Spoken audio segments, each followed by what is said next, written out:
Ok. Alors voilà. Donc comme je disais, en fait, vous avez donc deux objets. Un objet loin de la lentille. Alors ça, c'est une lentille convergente, ce symbole-là. Donc je vous ai mis un objet éloigné de la lentille. Et vous voyez ici un objet, en plus il est renversé, mais plus proche de la lentille.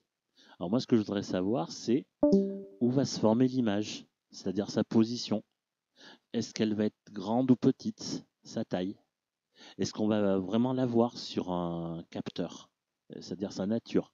Est-ce qu'elle sera réelle ou virtuelle? Et aussi, on essaiera de voir le sens. Parce que vous savez, quand on prend une photo sur un capteur ou sur une pellicule photographique, eh ben, on sait que l'image a un sens particulier par rapport à l'objet. Et on va essayer de le visualiser avec ces schématisations. Alors, donc pour ça, du coup, voilà, je vous ai remis les deux schémas ici. Alors, je vais vous apprendre en fait à trouver l'image. Où est-ce qu'elle va se former? Alors, si vous avez le dessin sous les yeux, moi je vais vous demander de prendre une règle. Je ne sais pas si vous avez une règle à côté de vous. Il vous faut juste une règle et un stylo. Voilà, c'est tout ce que vous avez besoin. Alors en fait, avec une règle, qu'est-ce que vous allez faire? Et bien en fait, vous allez tracer ce qu'on appelle des rayons particuliers. Pourquoi? C'est des rayons de lumière. On l'a vu d'ailleurs dans la vidéo la dernière fois avec les lentilles. On sait que les rayons de lumière, ils traversent la lentille et ils sont déviés, on avait vu. Et certains n'étaient pas déviés. Je ne sais pas si vous vous rappelez avec la vidéo sur la lentille. Ben, c'est ça qu'on va essayer de remontrer. Alors regardez ce que je vais faire. Je vais prendre un rayon qui part de mon objet AB du point B. Et je vais faire le rayon comme ça. Voilà. À votre avis, ce rayon-là, qu'est-ce qu'il fait d'après vous? On l'avait vu dans la vidéo la dernière fois. Il repart comment? Est-ce que quelqu'un peut me proposer quelque chose?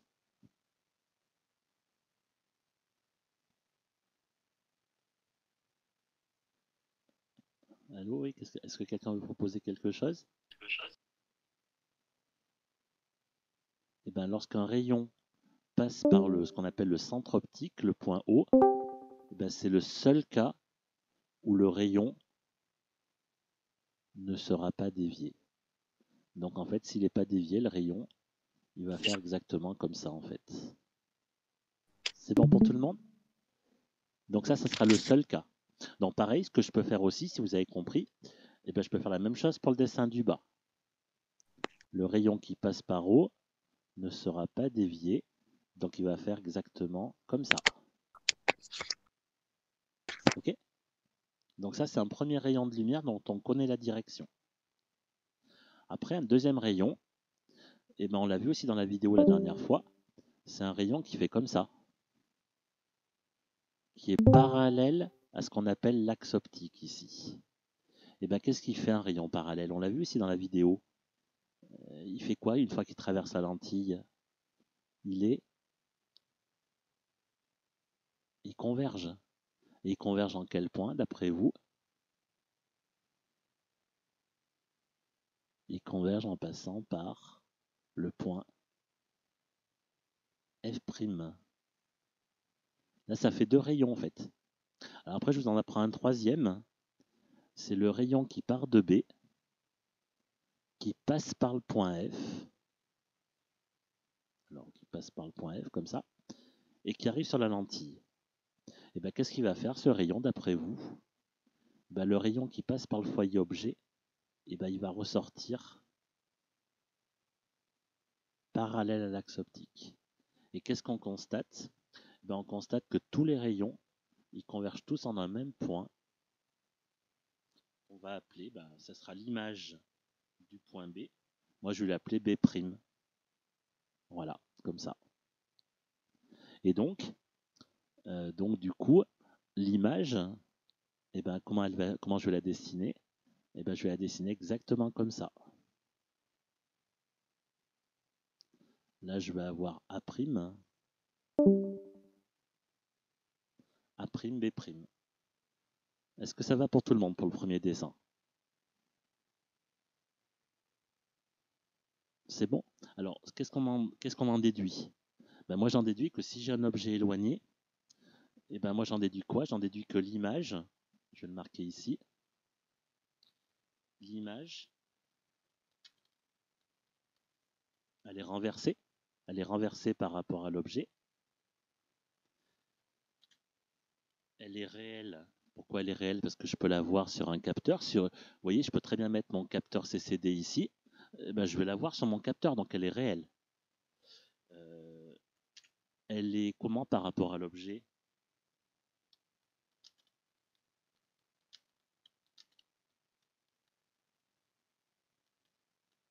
Elle est plus petite que l'objet. Et qu'est-ce que je peux dire d'autre du coup? Voilà. Qu'est-ce que je peux dire? Ben, je peux essayer de voir à quelle distance elle est située. Vous voyez, on peut dire que deux carreaux, enfin ça fait, on va dire qu'un carreau, ça fait, on va dire que deux carreaux, ça fait 1 centimètre plutôt. Donc là, ça fait 1,5. Et là, donc ça voudra dire que ça fait 1, 2, presque 2,5. Donc ça veut dire que l'image, elle est située à peu près à 2,4 cm de la lentille. Ça va pour tout le monde? Et qu'est-ce que je peux dire d'autre encore? Eh bien, vu que un carreau, ça fait 0,5 cm, on a dit, eh bien moi je vois que mon image, elle fait à peu près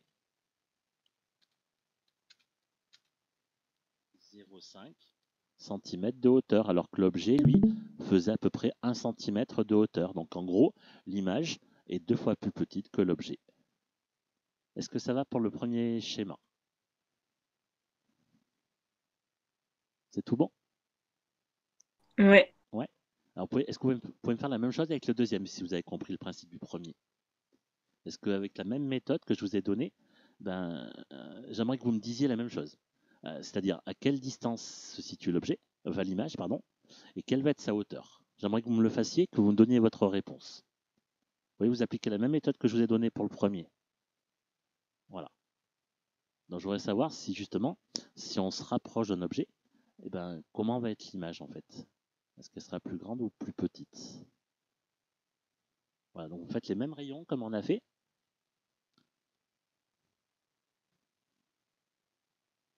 Vous voyez, donc je vais le faire en même temps que vous, hein. Voilà, je fais un rayon parallèle. Et on a dit qu'un rayon parallèle, ça passait forcément par le point F'.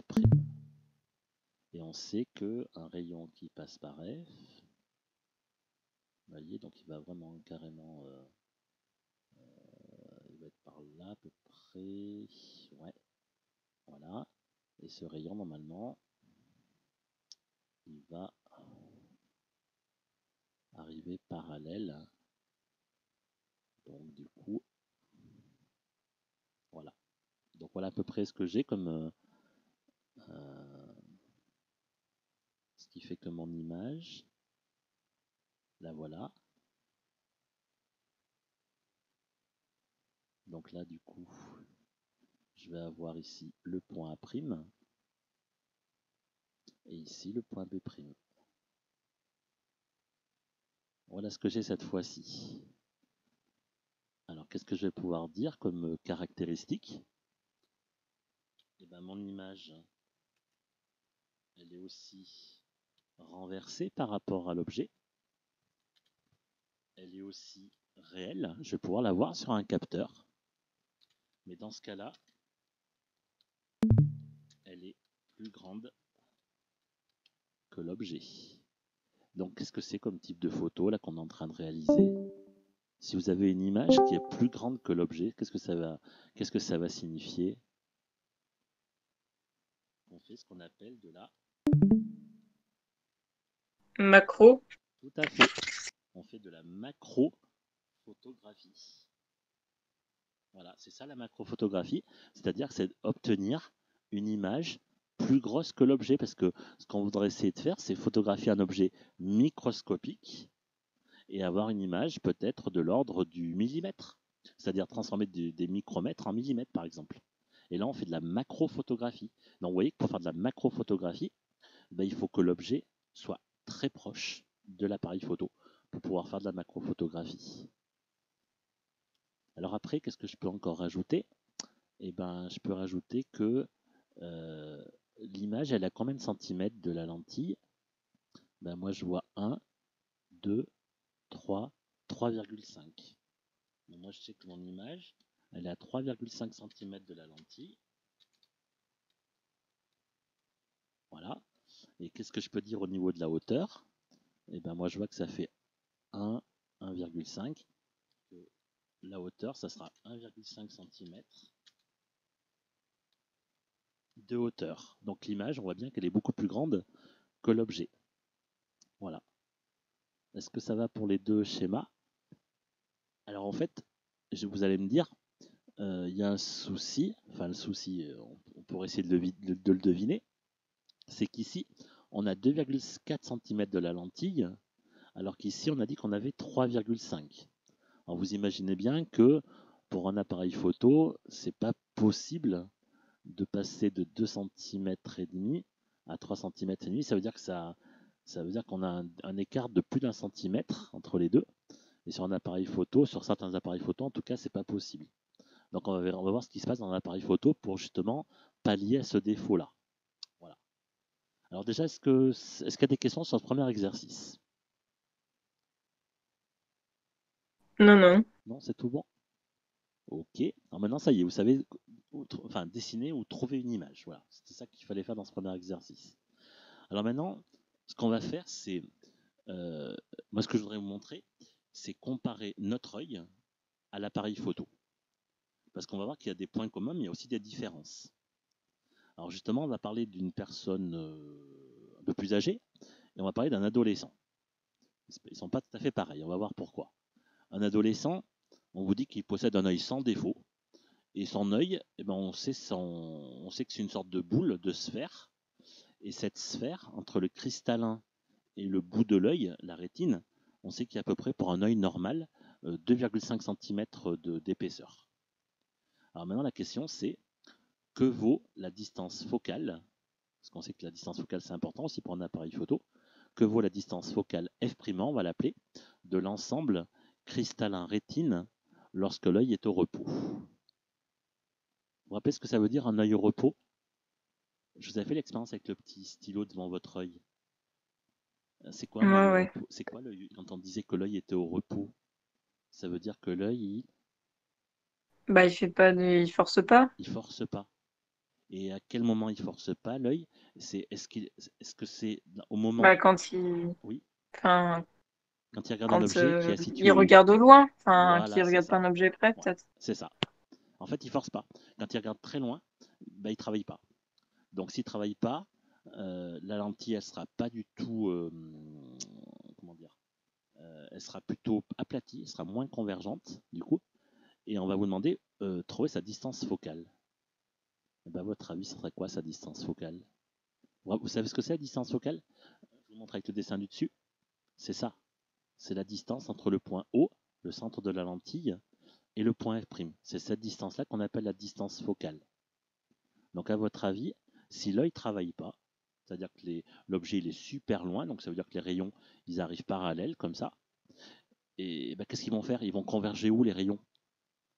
S'ils ne travaillent pas, ils vont tous converger au point F'. Donc ça veut dire que la rétine elle est là. Et ben c'est quoi la distance focale du coup? Regardez la phrase du dessus. F'1 sera égal à 2,50 cm. En fait, quand l'œil ne travaillera pas, bah, la distance focale, ça sera la distance entre la lentille et la rétine qui sera ici, c'est-à-dire 2,5 cm. C'est ça qu'on appellera f'1. D'accord? Alors maintenant, cet adolescent remarque les objets les plus proches qu'il peut observer, comme je vous ai fait l'expérience la dernière fois. Et qu'est-ce qu'il s'aperçoit? Il s'aperçoit que s'il met un stylo devant son œil, et il va essayer de rapprocher le plus possible le stylo jusqu'à ce qu'il n'arrive plus à le voir net. Et bien là, vous voyez que pour un adolescent, par exemple, ça peut atteindre 15 cm. Ce sera l'objet le plus proche qu'il pourra observer. Et donc, on va essayer de modéliser ça par ce qu'on appelle un œil réduit. Et on va modéliser le stylo, si vous voulez, par un objet AB, perpendiculaire à l'axe optique de la lentille. Et on va vous demander de faire une figure à l'échelle qui représente l'objet avec les différents éléments, c'est-à-dire l'objet, l'image, les trois rayons de lumière qu'on vient de voir, la lentille la rétine et l'objet. Donc voilà ce qu'on va vous demander de faire. Alors pour ça, voilà, donc vous avez tous les éléments qui sont là. Et à partir de ça, on va vous demander donc de tracer en fait l'objet, l'image, voilà. Donc du coup, voilà, moi j'ai commencé à faire ça. J'ai tracé le fameux axe optique, la lentille convergente avec le point O. Et donc, qu'est-ce que je connais? Alors moi, j'ai pas trop d'échelle, donc vous allez faire vous avec une règle, si vous avez une règle. Alors, il faut le faire à l'échelle, donc c'est-à-dire que ce qu'on va vous demander, c'est de tracer, par exemple, on va dire que ça fait 1 cm, 2 cm, 2 cm et demi. Donc à 2 cm et demi, voilà. Là, je vais avoir ici, d'après vous, ça sera quoi que je viens de dessiner?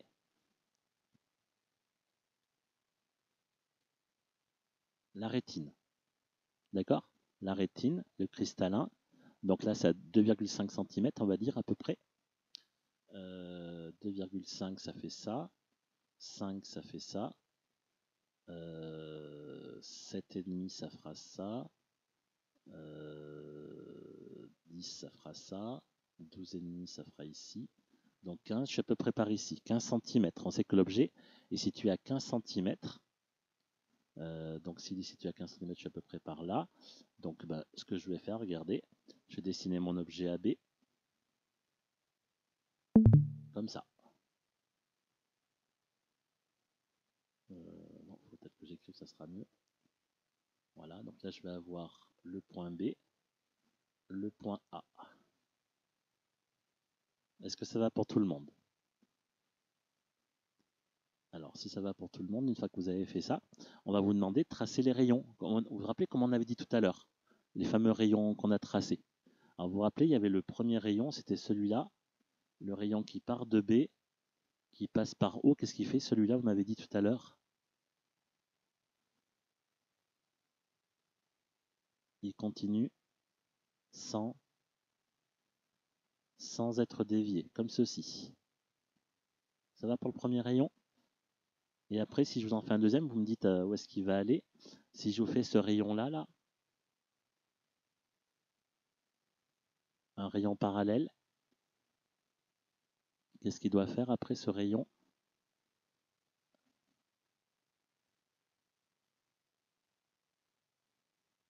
Eh ben, il doit passer par l'axe optique en un point F', on avait dit tout à l'heure. Alors, vous voyez que le point F', je ne l'ai pas pour l'instant. Ben, qu'est-ce que je sais par contre? Je sais que l'image de B, elle va se former sur la rétine. Donc, regardez où est-ce qu'elle va se former, l'image de B. Comme ça. Vous voyez que les deux points se réunissent au niveau de la rétine. Vous voyez? Donc là, ce que je viens de trouver, ici, ça sera l'image du point B. Donc, ça sera le point B'. Donc, voilà mon image, en fait. Là, j'aurai A',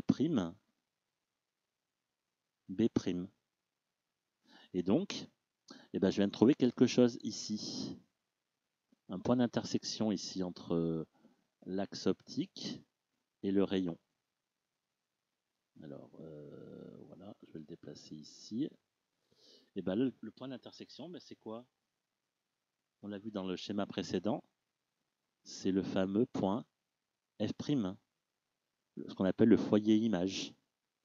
Et donc, on sait qu'à égale distance du point F', de l'autre côté, je vais forcément avoir le point F qui est symétrique. Vous vous rappelez ça, on a vu ça dans la vidéo la dernière fois. Donc il doit être à égale distance du point F'. Donc voilà mon schéma en fait, si je dois bien respecter tout ce qui m'est demandé. Vous voyez, la lentille, la rétine, l'objet, les rayons issus de B et le point B'. Voilà ce qu'on me demandait de représenter. Donc tout ça, voilà ce que ça va me donner. Donc, qu'est-ce que je peux en déduire?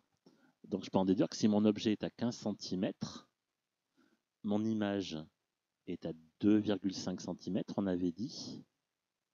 Et qu'est-ce qui s'est passé par contre par rapport à la question précédente? Alors je vous remonte à la question précédente. C'était qu'on avait trouvé une distance focale de 2,5 cm, F'1, parce que l'œil était au repos. Et bien regardez maintenant. Est-ce que la distance OF', est-ce qu'elle vaut toujours 2,5 cm?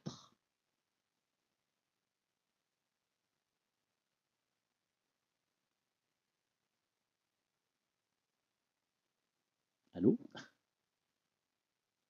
Qu'est-ce que vous voyez sur le dessin? Est-ce que la distance OF' vaut toujours 2,5 ou est plus petite ou est plus grande?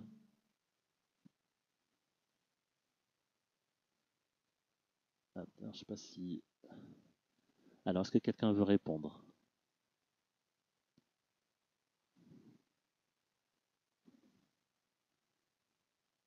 Allô, allô? Alors, d'après ce dessin, là, qu'est-ce que vous pouvez me dire? Moi, personnellement, je vois pas le stream. Donc, Ah bon? oui, mais depuis le début. Tu t'es déconnecté, reconnecté pour voir? Ouais, j'ai essayé bien 5 fois. C'est vrai? Ah, Mais c'est la connexion, elle est beaucoup trop faible chez moi et du coup, ça veut pas ok. m'ouvrir le stream. Donc, je vous entends juste. D'accord, bah écoute, en fait, quand tu dessines les rayons que je t'ai expliqué tout à l'heure à l'oral, eh ben, tu vas t'apercevoir que le rayon, par exemple, qui est parallèle à l'axe optique, il va rejoindre le premier rayon que tu as tracé. Et donc, on va avoir un point d'intersection qu'on va appeler F'. Et on va s'apercevoir que ce point F', bah, du coup, il est plus confondu avec la rétine. Il va se situer avant. Donc, ça veut dire que OF' va être plus petit que tout à l'heure. Et alors, qu'est-ce que ça veut dire quoi? Si la distance focale est plus petite, ça veut dire que les rayons ils convergent plus.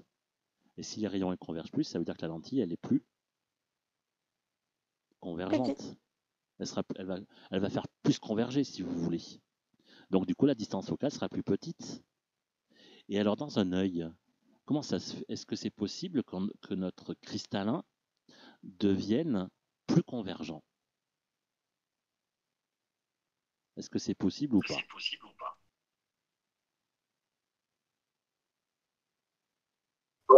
Moi, je pense que oui.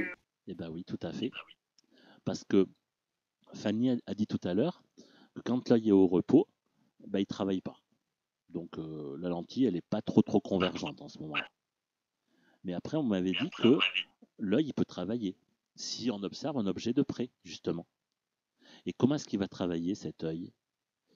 Eh ben, il va justement modifier la forme du cristallin. Et ça veut dire quoi? S'il modifie la forme du cristallin, ça veut dire que votre cristallin, il va être plus, comment dire, plus bombé. Et s'il est plus bombé, c'est à cause de quoi?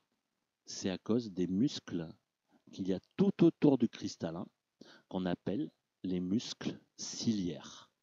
C'est-à-dire que votre œil, il va exercer une pression avec les muscles. Et en exerçant cette pression, ça va faire bomber beaucoup plus votre cristallin. Et si votre cristallin est plus bombé, eh ben ça voudra dire quoi? Ça voudra dire que sa distance focale, OF', sera plus petite. Et c'est comme ça qu'on va pouvoir avoir un objet plus proche. Parce que l'œil, il va travailler dans ce cas-là. Donc voilà ce qu'il fallait expliquer. Ça va pour l'instant pour tout le monde? Alors pour la suite, que vaut, lors de l'observation de cet objet, la distance, cette fameuse distance focale? Donc là, il faudrait que vous, ceux qui ont fait le dessin, il faudrait que vous la mesuriez. C'est-à-dire qu'il faudrait mesurer cette distance-là, en fait. Je vais mettre une couleur. Il faudrait mesurer la distance du point O au point F'. Alors, vous voyez déjà que c'est plus petit que 2,5. Alors justement, ceux qui ont fait le dessin à l'échelle, vous trouvez combien à peu près au F', cette distance-là à peu près?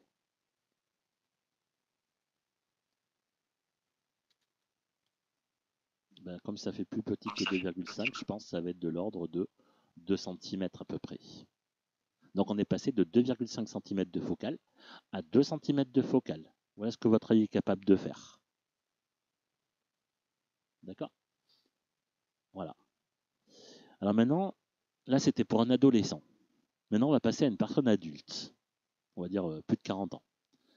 Et lorsqu'il deviendra adulte, les objets les plus proches observables sans douleur seront situés à 25 cm environ de son œil. Donc ça veut dire que plus il va être âgé, plus il va être obligé d'éloigner de son œil l'objet pour arriver à le voir net. Alors justement, laquelle des deux valeurs de distance focale calculées précédemment a évolué? Est-ce que ce sera plutôt f'1 ou f'2 qui va évoluer?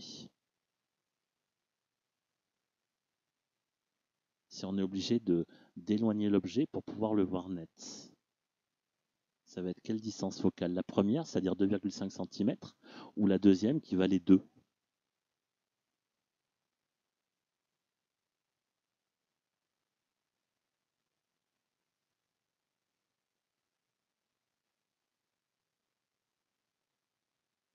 Est-ce que quelqu'un peut répondre? C'est la première, non? Eh ben non, parce que si c'était la première, ça voudrait dire quoi? Ça voudrait dire que ton œil, il gonfle ou il réduit. C'est comme si tu avais une boule que tu peux modifier. Ton œil, il bouge pas. Il fera toujours 2,5 cm. Donc ça, tu peux pas y toucher finalement. Donc la seule variable, la seule valeur que tu pourras modifier, eh ben, ça sera celle qui vaudra 2 cm. Donc ça voudra dire quoi? Ça voudra dire que si tu vois plus un objet à 15 cm, mais à qu'est-ce qu'on vous dit par exemple, je sais pas moi, à 25, et ben en fait ça voudra dire que la distance focale elle sera elle sera plus grande, que 2. Donc par exemple quelqu'un qui sera adulte, ben, au lieu d'avoir 2 cm de focale, ben, peut-être qu'il aura 2,2, 2,3 cm à la place. Voilà, donc ça voudra dire quoi? Ça voudra dire que, c'est la question qui vient juste après, lorsqu'il sera âgé, cet adolescent devra éloigner de plus en plus ces objets qu'il souhaite observer. C'est inéluctable. Et ce défaut de vision, on appelle ça la presbytie. Alors, expliquez les résultats des questions précédentes pour déterminer quelle modification du cristallin entraîne la presbytie. Eh bien, la presbytie, c'est lorsque... C'est ce que c'est la presbytie? Oui, c'est quand on voit pas de près. Oui, c'est Ouais. ça. Oui. C'est-à-dire qu'une personne qui est presbyte, eh ben, peut-être pas vos parents ou vos grands-parents, peut-être, ils sont obligés d'éloigner, par exemple, un journal, ils sont obligés d'éloigner le journal assez loin de leurs yeux pour qu'ils puissent le voir net. Et donc, ça veut dire quoi? Ça veut dire que leur cristallin, il fonctionne moins bien que celui d'un adolescent. Donc, du coup, en fait, le cristallin d'une personne adulte, il sera moins bombé. Les muscles auront plus de mal à appuyer parce que les muscles, ils vont fatiguer avec l'âge. Et c'est pour ça qu'à la fin, on aura un cristallin qui sera moins bombé que celui d'un adolescent. Et donc ça, c'est tout simplement dû à l'élasticité des muscles ciliaires avec l'âge. Voilà. Donc pourquoi je vous ai parlé de ça? Parce qu'avec un œil, on est capable de modifier directement la distance focale avec les muscles. Et maintenant, on va voir qu'avec un appareil photo, c'est pas possible. On ne peut pas modifier la focale d'une lentille. On pourra juste, à la rigueur, la déplacer. Mais on ne pourra pas la modifier, contrairement à l'œil. Donc voilà pourquoi je vous ai fait le lien entre l'œil et l'appareil photo. Donc voilà, maintenant pour la suite, on va s'intéresser à un appareil photo qu'on avait déjà abordé. C'était l'appareil photo Reflex. Alors est-ce que quelqu'un peut me rappeler ce qu'est l'avantage de ce qu'on appelle la visée Reflex? Est-ce que quelqu'un se rappelle? Il y a un Non, je me avantage rappelle. important quand même. Oui, Fanny? On peut avoir le contrôle de l'ouverture pas du diaphragme, mais Alors, en fonction de la luminosité, si on veut qui capte plus de luminosité ou moins de luminosité. alors ça serait plus lié au diaphragme, mais c'est pas ça. Oui, c'est ce que j'ai dit. Non, Ah. ce sera pas ça l'avantage. Ou sinon, il y a Il y a quelque le chose. focus, comme on peut dire, là, avec le floutage en arrière-plan et la mise en valeur de... Alors ça, c'est des effets qu'on pourra avoir par la suite. Mais moi, je parle Ah, vraiment de ce que tu vas voir sur ton viseur et ce que tu vas avoir au niveau de ton capteur CCD. C'est quoi l'avantage? Il y a quelque chose dans un appareil réflexe qu'il n'y a pas dans d'autres appareils, qui fait qu'il y a un super gros avantage. Je ne sais pas si vous vous rappelez, on en avait parlé quand on avait vu la vidéo de Fred et Jamy. Mais il y a un miroir, non? Voilà. Il y a un miroir qui est à 45 degrés. Et ce miroir, il renvoie la lumière finalement à 90 degrés. Et cette lumière, ensuite, elle est renvoyée sur ce qu'on appelle un pentaprisme. Et le pentaprisme, c'est quoi? C'est pour en fait renverser l'image. Parce que vous savez, on l'a vu tout à l'heure, je vous le remonte d'ailleurs, qu'un objet qui est droit, l'image est renversée. Alors que dans un réflexe, quand vous observez avec un viseur, votre image, elle n'est pas renversée, elle est droite. Alors tout simplement parce que dans le réflexe, donc Fanny l'a dit, il y a le miroir qui est à 45 degrés. Il y a aussi par contre après un pentaprisme et qui va justement renverser à nouveau l'image pour l'avoir droite dans un viseur. Donc l'avantage, c'est quoi? C'est d'avoir exactement la même image dans le viseur que ce qui va se former sur le capteur. Parce que si on n'a pas ça, entre le viseur et le capteur, on ne va pas voir au même niveau. Ce qui fait qu'on va avoir un léger décalage de hauteur entre le viseur et le capteur en fait. Donc si on veut vraiment avoir la même image, la même photo dans le viseur que dans le capteur, il faut ce fameux miroir et ce fameux pentaprisme. Voilà. C'est ça l'avantage de la visée réflexe. Alors maintenant pour la suite, vous avez un appareil photo. Voilà. Vous avez cet appareil photo, vous avez plein de chiffres là, et il va falloir m'associer des chiffres, tous ces chiffres, je dirais, aux différentes grandeurs qui sont sur la gauche. Alors, comment vous allez faire ça? Donc, c'est quoi? C'est là. Voilà. Donc, moi, je vais prendre un trait, comme ceci, et vous allez me dire à quel chiffre correspond telle chose. Voilà. Je vais voir si vous êtes capable de repérer les indications qui sont données sur un appareil photo. Parce que ça, on n'en a pas trop parlé la dernière fois. Et là, aujourd'hui, on va vraiment accentuer là-dessus pour que vraiment vous fassiez maintenant concrètement les choses sur votre appareil. Alors, par exemple, je prends n'importe quel chiffre. Je vais prendre, par exemple, ici, on va commencer par le haut. Là, c'est marqué 50 mm. Qu'est-ce que ça veut dire? C'est quelle grandeur, ça? 50 mm. Alors, vous avez toutes les grandeurs qui sont sur la gauche. Alors, à vous de choisir la bonne.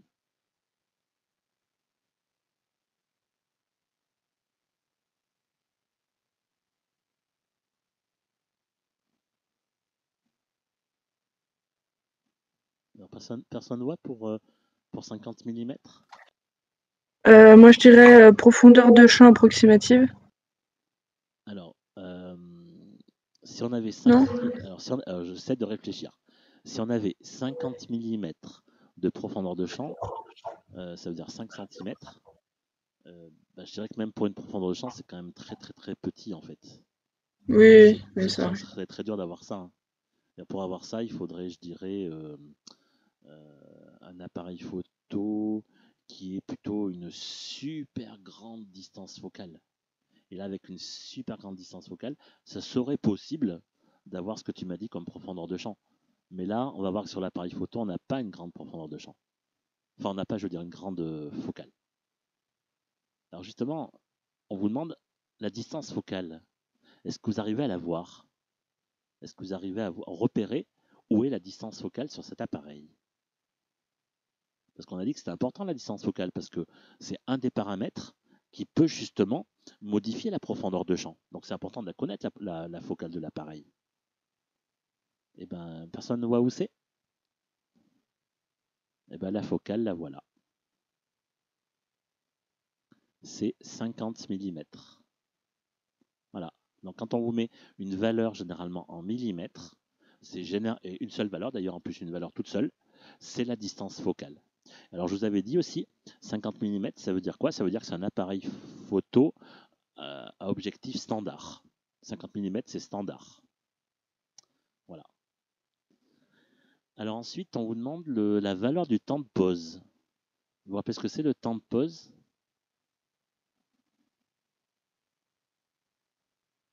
On dit aussi vitesse d'obturation.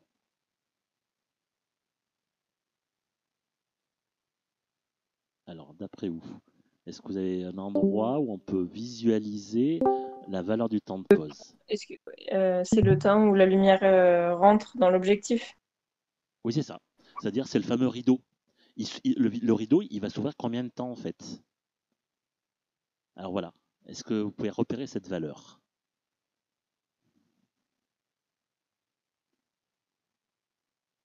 Alors généralement, la valeur, je vous donne un indice, on l'écrit souvent 1 sur quelque chose. On avait dit par exemple 1 sixième, 1 douzième, un 30e, 60e, 120e. Vous vous rappelez, on écrit toujours comme ça, ça veut dire 1 vingtième de seconde, 1 soixantième de seconde.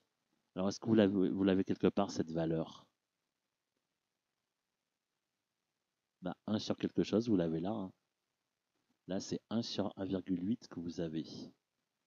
Voilà, ça c'est le temps de pause ici. D'accord? Alors ensuite, le nombre d'ouvertures. Vous vous rappelez ce que c'est le nombre d'ouvertures? C'est lié à quel paramètre de l'appareil photo? Le nombre d'ouvertures.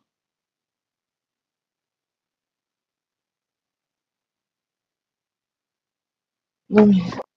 Je disais là, je pensais au deuxième, Oui. quand on voit 1,5. Ah oui, 1,5, 2, 3, 5, 10. Alors en fait, ça pourrait être ça, mais on s'aperçoit que les chiffres, vous voyez, ils ne sont pas multipliés par 2 ici. Donc ça veut dire que si c'est pas multiplié par 2, ça va pas être ça en fait. Alors en fait, ce qui va se passer, après pour un photographe, on le connaît tout de suite, ça va être cette rangée-là.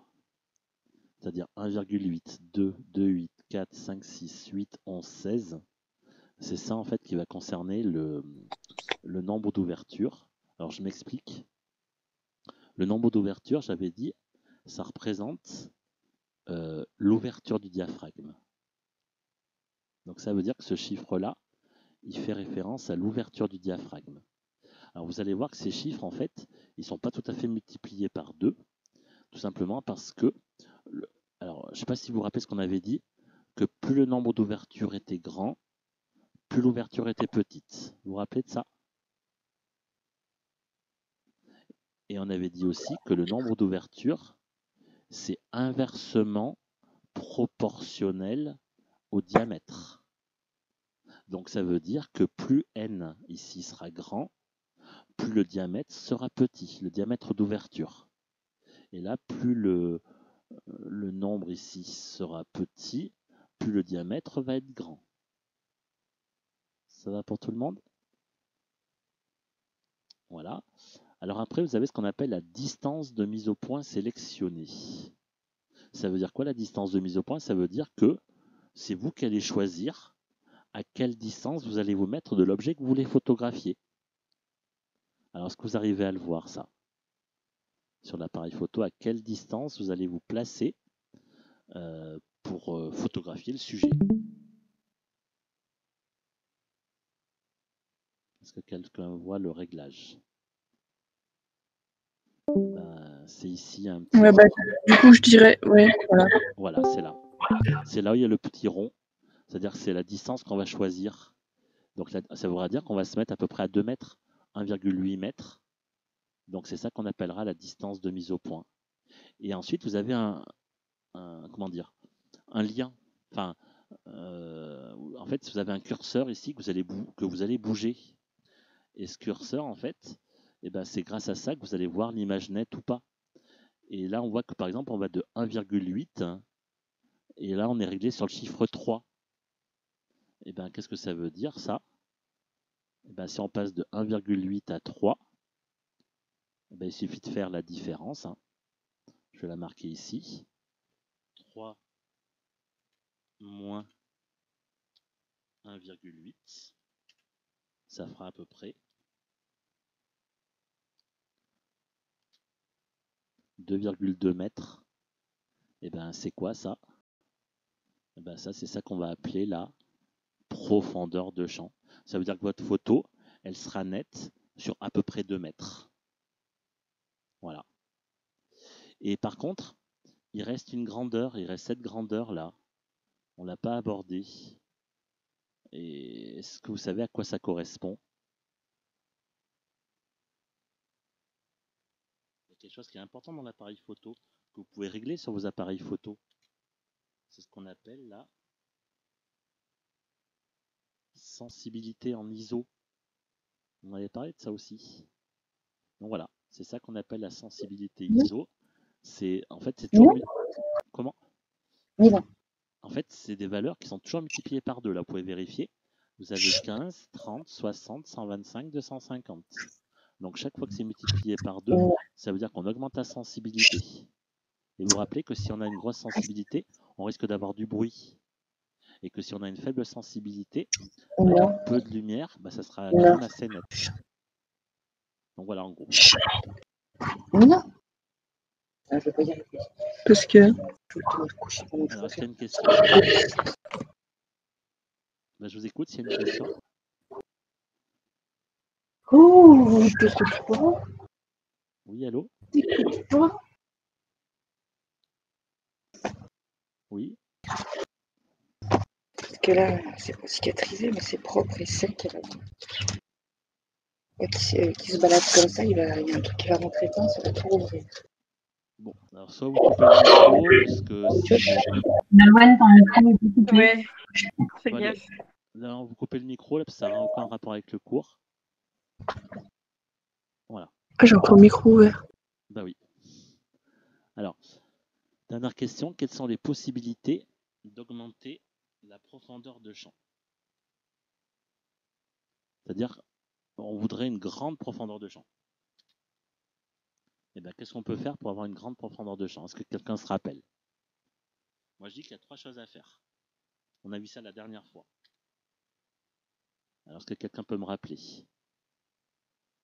Qu'est-ce qu'il faut faire comme réglage? Si vous voulez avoir une grande profondeur de champ et avoir très peu de zones floues. Est-ce que quelqu'un se souvient? Faut avoir une grande ouverture et si on veut avoir plus de flou, il faut une petite ouverture. Eh bien, alors, qu'est-ce qu'il m'a dit? Il faut, pour avoir une petite zone de flou, il faut quoi? Alors, tu me dis? Pour avoir une petite zone en gros que tout le fond soit flou, il me semble qu'il faut avoir une petite ouverture. Et pour qu'il y ait une grande profondeur de champ, il faut qu'il y ait une grande ouverture. Très bien, tu as tout compris. Donc, moi, je vais dire ça comme ça. Il faut, voilà, un grand nombre d'ouvertures, ça veut dire une petite ouverture. Et une petite ouverture, ça fait une grande profondeur de champ, tout à fait. Ça, c'est un premier paramètre qu'on peut faire. Est-ce qu'on peut encore modifier quelque chose pour avoir toujours une grande profondeur de champ? On peut faire aussi on peut choisir plutôt.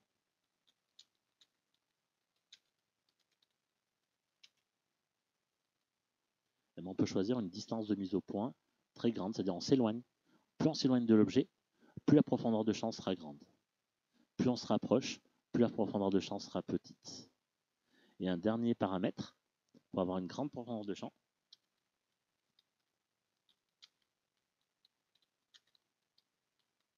il faut ça.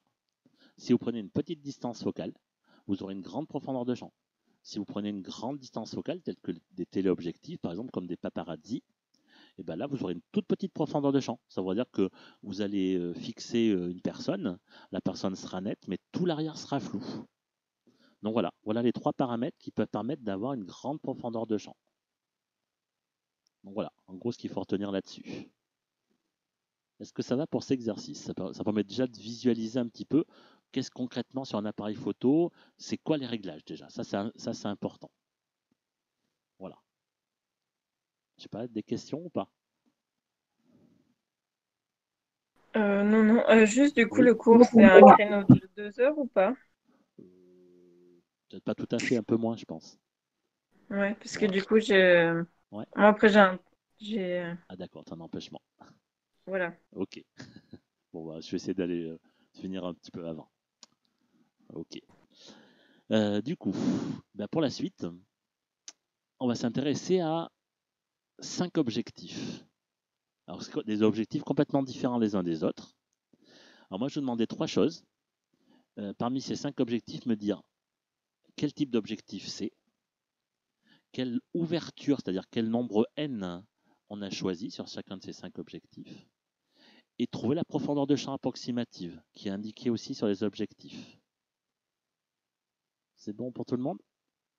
Alors voilà, ce que je veux vous demander, c'est m'en choisir un parmi ces 5. Vous me dites la lettre et vous me dites Est-ce que c'est un objectif, j'ai n'importe quoi, hein. Est-ce que c'est un objectif grand angle? Est-ce qu'il a, je sais pas moi, un nombre d'ouverture de, j'ai n'importe quoi, de 16, sa profondeur de champ, c'est à peu près 3 mètres. Voilà. Donc, d'après tout ce qu'on vient de dire, est-ce que quelqu'un veut se lancer sur un des objectifs?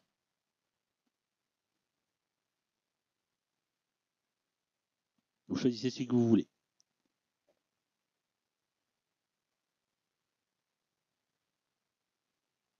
Vous avez différentes marques, Nikon, enfin c'est surtout des Nikon en fait. Voilà. Alors, est-ce que quelqu'un veut essayer? Par exemple, je sais pas, Yann par exemple, est-ce que tu veux en faire un? Ou Nolwenn, je sais pas, comme tu veux. Bah, j'allais essayer, mais après, si Yann veut. Et bien, de toute façon, vous en faites un chacun. Donc, Ah. du coup, Nolwenn, tu choisis celui que tu veux. Et après, Yann, il en Non, choisit bah, un. le premier, on peut déjà voir s'il a 50 mm d'ouverture. Ouais, très bien. Ah non, c'est pas l'ouverture. Et non, 50 mm, ça sera plutôt... Profondeur de champ, pardon. Et non, non plus. Quand on met Ah bon millimètre... Et oui, distance quand on met focale, millimètre non derrière, ça veut dire quoi? Et en plus, il n'y a qu'une seule valeur. Et bien, 50 mm, c'est la distance focale. Chaque fois que c'est écrit millimètre, on le voit ici d'ailleurs. Donc, chaque fois qu'on voit millimètre derrière, on le voit sur tous les appareils photo, ça représente la distance focale. Mais justement, cette distance focale, elle va te permettre, Nolwenn, de dire à quel type d'objectif ça correspond. Donc, si justement on a 50 mm, c'est quoi comme objectif du coup?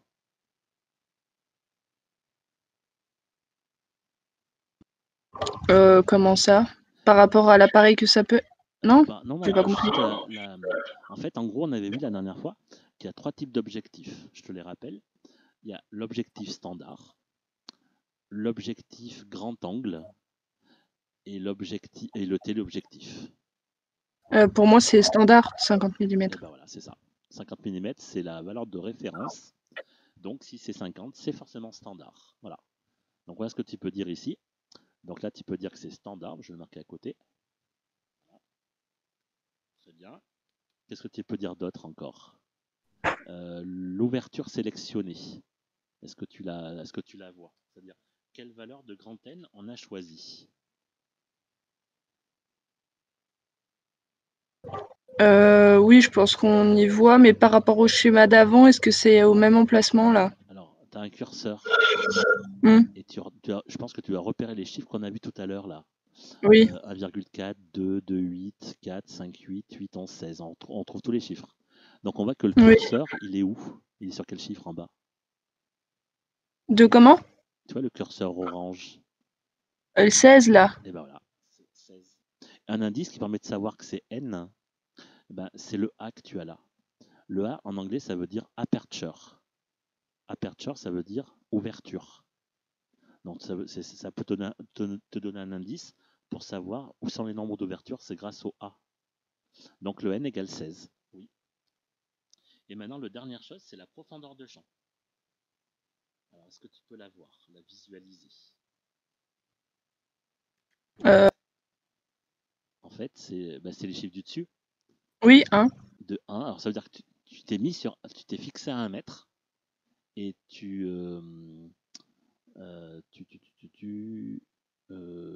vas de 1 à le chiffre au-dessus. C'est à peu près entre 3 et 3,5. 3 et 3,5. À peu près. Donc, ça voudra dire que tu fais moins 1. Donc 3,5 moins 1, ça fera à peu près de l'ordre de...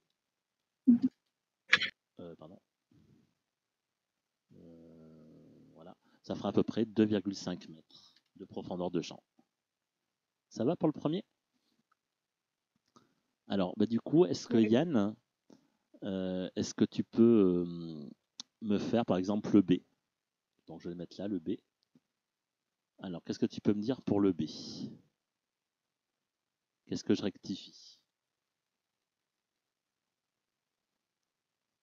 Tu es parmi nous, Yann? C'est que j'ai pas... j'entends la moitié du... ça va être compliqué pour moi de faire un exercice. Alors, de toute façon, tu as l'exercice sous les yeux. Mais je peux pas rejoindre le stream non plus, j'ai pas assez de Mais connexion. c'est pas grave, c'est pas grave. Donc, est-ce que tu as l'exercice sous les yeux? Comment? Est-ce que tu as l'exercice sous les yeux? Bah, en fait, je vois juste votre écran, du coup, enfin, la petite vignette avec les différents. Non, mais c'est pas grave. Est-ce que tu as téléchargé? Est-ce que tu as l'exercice sous les yeux? Attendez, je vais essayer. Est-ce que tu peux le télécharger? Moi, ce que je veux, C'est en c'est train. juste que tu aies l'image de l'exercice, c'est tout. Et pareil pour Oui, ceux c'est qui bon, n'ont pas le stream, l'ai ça va être pareil. Je vais essayer de je l'ai vous sous les yeux. Ouais, voilà. Donc, moi, ce que j'aimerais te demander, c'est donc si tu as sous les yeux l'objectif grand B. Grand B, oui, je l'ai sous les yeux. Alors, est-ce que tu peux me dire quel type d'objectif c'est, justement? C'est un grand angle Ouais, très bien. Pourquoi? avec. Parce que tu as une focale Parce que de... c'est marqué sur le côté, c'est marqué 35 mm. Voilà. Et c'est plus petit que 50. Donc, c'est un grand angle. Et enfin, aussi, on les reconnaît, les grands angles, parce qu'ils Oui, sont assez plats. Enfin, ils sont pas. oui, ils sont comment? Ils sont assez compacts, on va dire. Ouais, voilà. C'est très fin sur les côtés, on va dire. Et surtout, la lentille, elle est très bombée aussi. Oui, on voit un petit. Voilà. Parce qu'on voit elle a une petite focale, donc elle est très bombée, la lentille. On le voit un petit peu sur le dessus. Voilà. Donc ça, c'est le type d'objectif. Alors maintenant, est-ce que tu peux me donner la valeur de grand N, le nombre d'ouvertures? Le l'ouverture. Tu as un petit point blanc qui te l'indique. 11. Voilà. Le nombre d'ouvertures, c'est 11. Donc ça veut dire que c'est une petite ouverture que tu as. Et enfin, il te manque la profondeur de champ. Donc, La profondeur de champ, elle est. Tu vois que tu passes de... Il y a 2 et 0,7. Non, le curseur blanc là. Moi, Ouais. je vois qu'il est entre 2 et 1. Donc, à peu près, ça veut dire 1,5 à peu près. Donc, tu vas de 1,5 et tu descends en bas jusqu'à... 0,7. Non. Non. Le trait blanc au milieu. Tu pars Oui. de 2,5 en haut. Et en bas, de chaque côté du trait blanc, tu as quelle valeur? 22. Moi, je vois pas la même chose. Moi, je vois 11 de chaque côté. Ah oui, d'accord, je croyais genre aux extrémités. Ok. Non, tu vois, tu Oui, pars de c'est 11. 2,5 en haut, pardon. Et de chaque côté, tu vois, tu vas jusqu'à 11. Donc, ça veut dire quoi? Ça veut dire que 2,5 moins 11, ça te fera à peu près... Ça fait 2,5 moins. En gros, 11 moins 2, ça fait 8,5. 9. Donc, ça fait 8, ça doit te faire 8,5 à peu près. Donc, ça te fait une profondeur de champ de 8,50 m. D'accord. Voilà comment on trouve. Ok. Ok. Alors, est-ce que quelqu'un maintenant veut faire le C? Voilà, on demande à quelqu'un d'autre pour faire la même chose? Je sais pas s'il y a un volontaire. Peut-être, mais je sais pas, Mélissa ou si tu as l'exercice sous les yeux, Mélissa.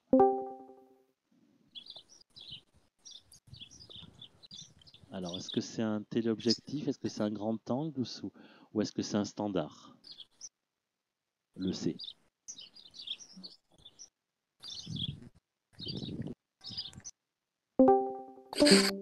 Mélissa?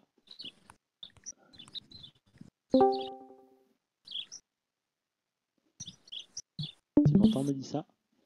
Je crois que Mélissa, elle a un problème. Ouais, un problème de connexion. Enfin, ouais, j'entendais pas bien tout à l'heure déjà. Ouais.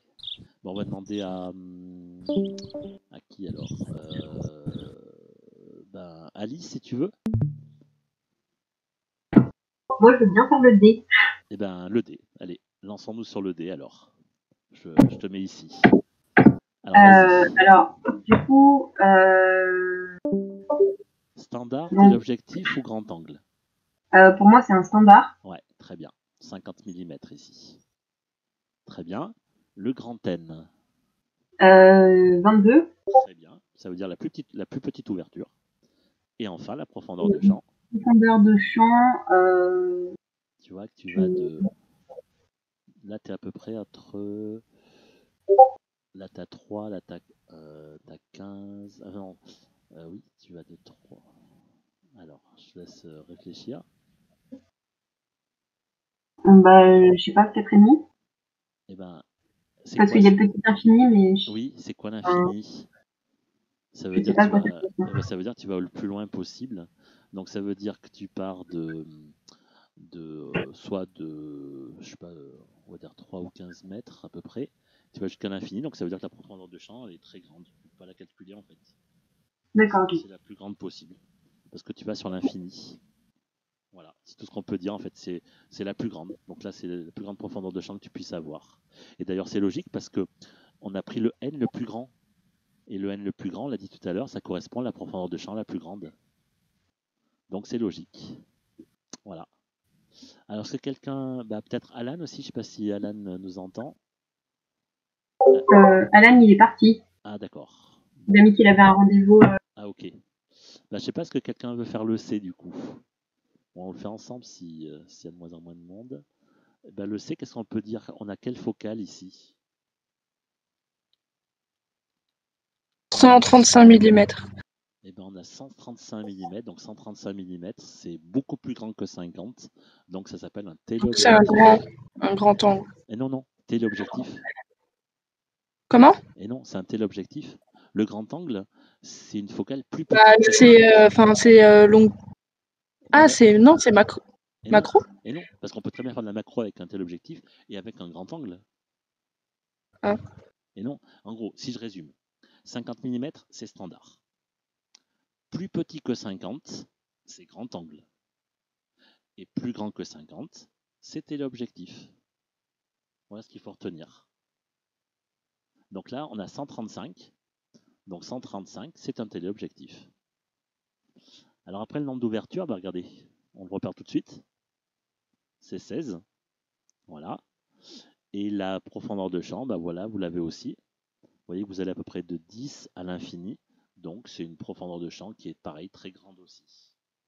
Ce qui est logique parce que vu qu'on a la valeur de n la plus grande, on a la profondeur de champ la plus grande. Donc ça va à deux paires.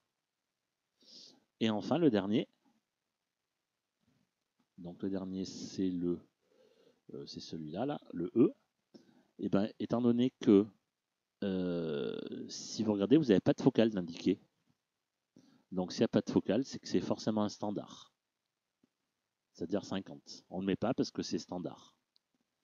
Le nombre d'ouvertures, il est indiqué ici. Vous voyez, c'est 8. Et enfin, la profondeur de champ, elle est marquée là. Vous allez de 2 à peu près à 4,5. Donc de 2 à 4,5, ça fait à peu près 2,5 mètres de profondeur de champ.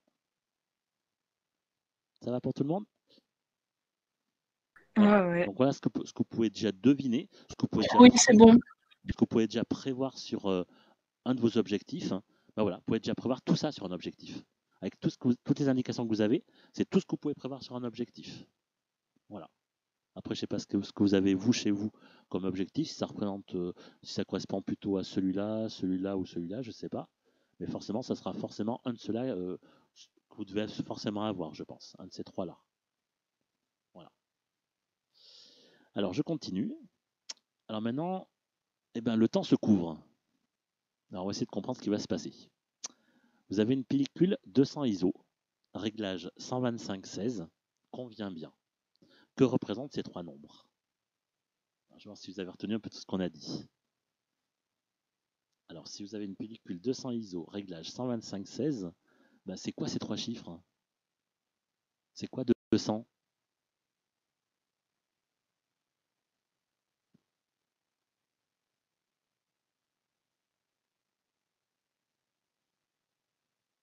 C'est la sensibilité de la pellicule. Donc, c'est un nombre toujours multiplié par 2. Donc, on commence par 50, 100, 200, 400, etc. Donc, ça, c'est la sensibilité 200. Après, vous avez le réglage 125-16. Alors, est-ce que quelqu'un peut me dire à quoi correspondent ces deux chiffres?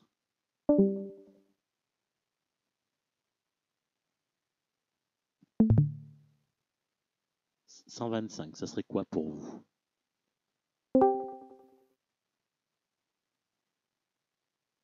Allô, allô? Ben, le chiffre 16, on l'a vu tout à l'heure, c'était quoi?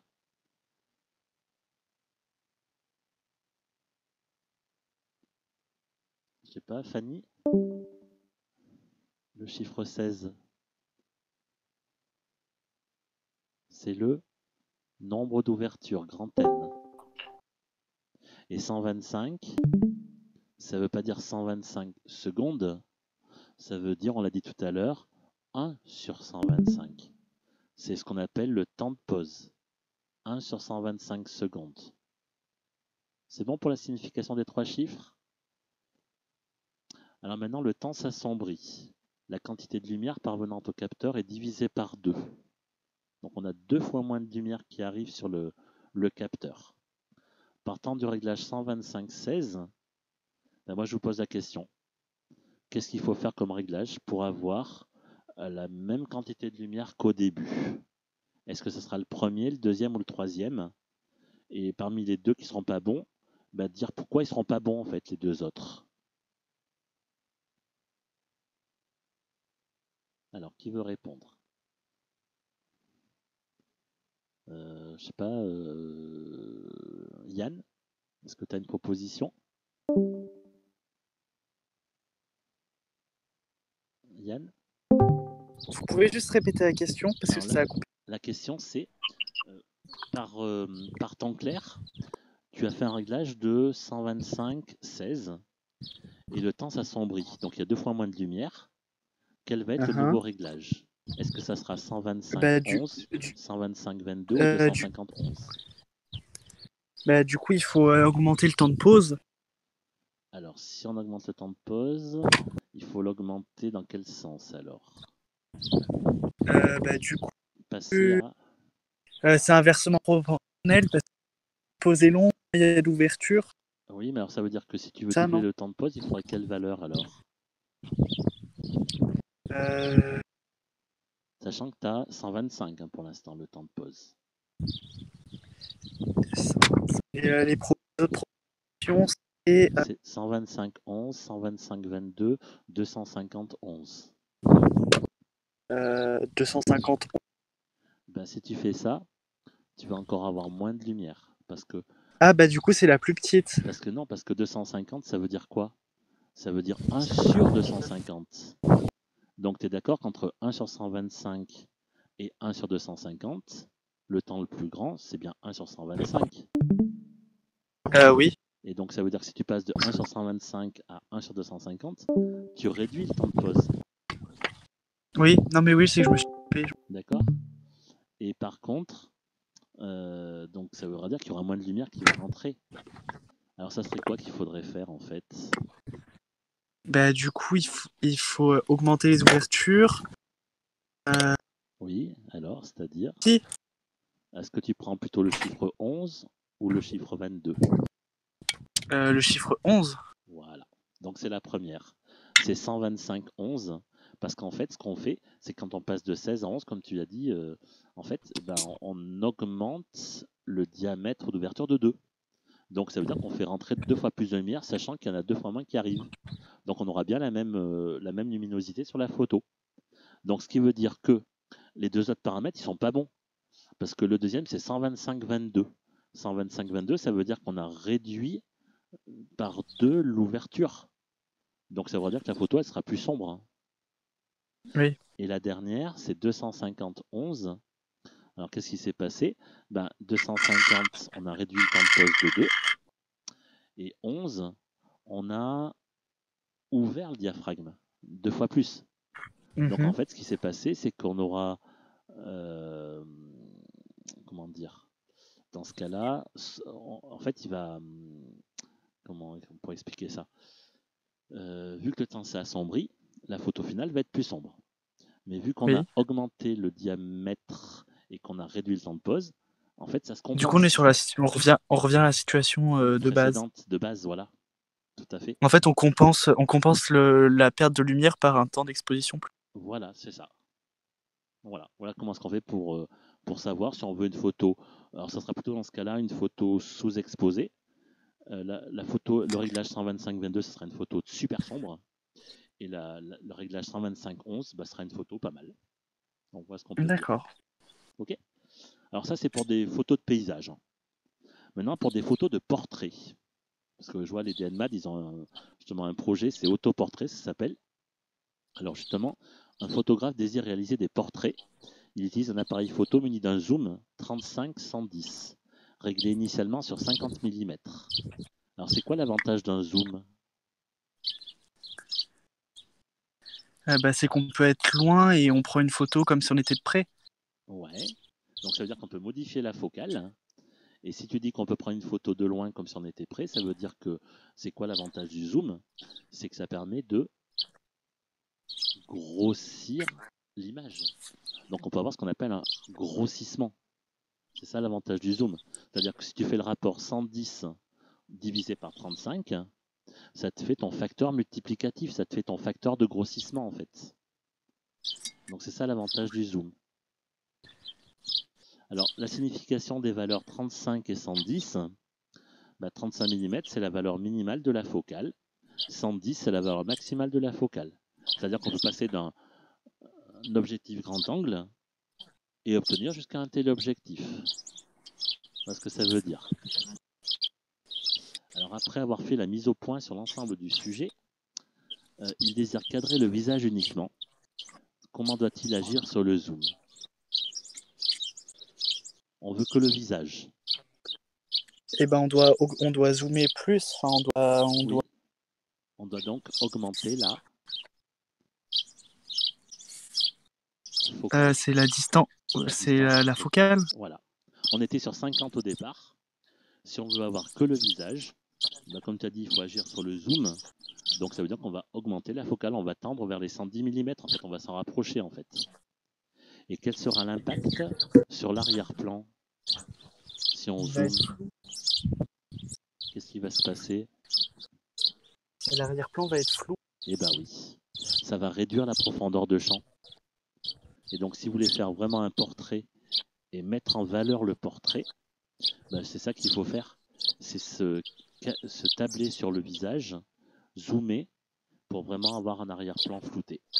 Donc c'est-à-dire avoir une petite profondeur de champ. Ok pour l'exercice 6? Alors le 7, c'est encore des réglages.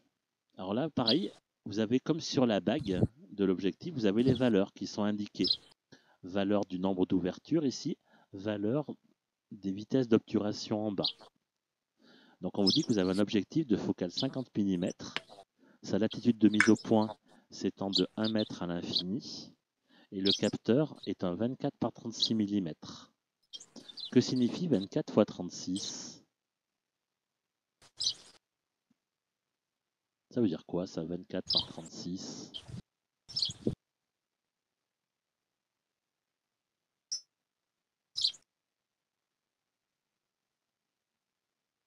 Est-ce que quelqu'un peut me dire? C'est quoi ces deux chiffres là, 24 par 36? Quand on vous dit que vous avez un capteur 24-36, ça veut dire quoi? Je sais pas, quelqu'un... Je sais pas, Nolwenn, est-ce que ça te parle? Moi, je dirais ça va rapport avec la focale, vu que c'est en millimètres. Alors, on pourrait, oui, mais c'est associé au capteur ici.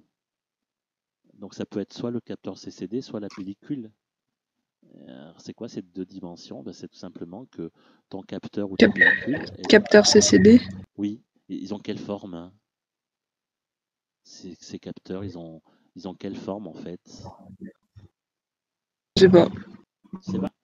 Ils ont une forme rectangulaire. Et donc du coup, selon les types d'appareils photo que vous avez, vos appareils photo numériques, s'ils sont plus ou moins plats ou plus ou moins épais, vos appareils photo, et ça va changer la taille du capteur. C'est ce qu'on appelle la longueur et la largeur du capteur en fait. Et pourquoi 24-36 c'est super connu en photographie? Tout simplement parce que 24 par 36 c'est les dimensions de la pellicule photo argentique.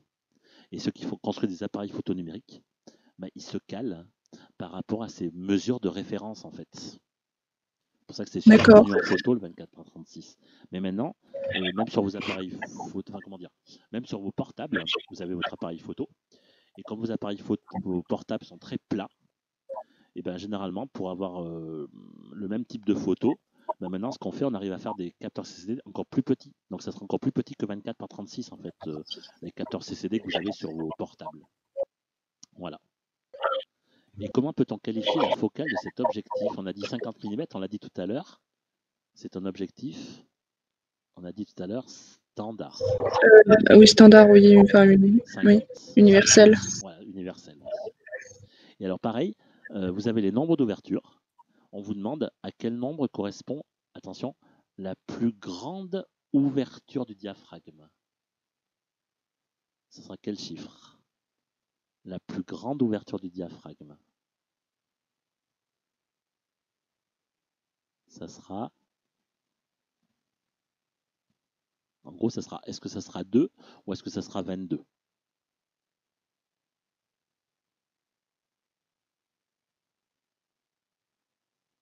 Alors, Répétez, vous avez dit quoi? alors, je remonte ici. Là, on a la bague des nombres d'ouverture. Moi, je voudrais Oui. savoir à quel chiffre correspond, attention, la plus grande ouverture. 2. Très bien. C'est 2. Parce qu'on a dit que c'était inversement proportionnel. Et maintenant, je voudrais savoir le diaphragme, enfin, le diamètre du diaphragme.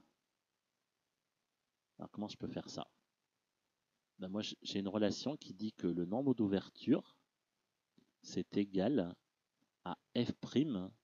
F', c'est la distance focale, divisé par le diamètre d'ouverture. Ce qui fait que du coup, le diamètre d'ouverture, ça sera égal à f' sur grand N. Et ben ça vaudra combien? Ben, on vient de dire que f' c'est standard. C'était 50 mm divisé par grand N, qui vaut, vous m'avez dit, 2, ce qui fait que ça fera un diamètre d'ouverture de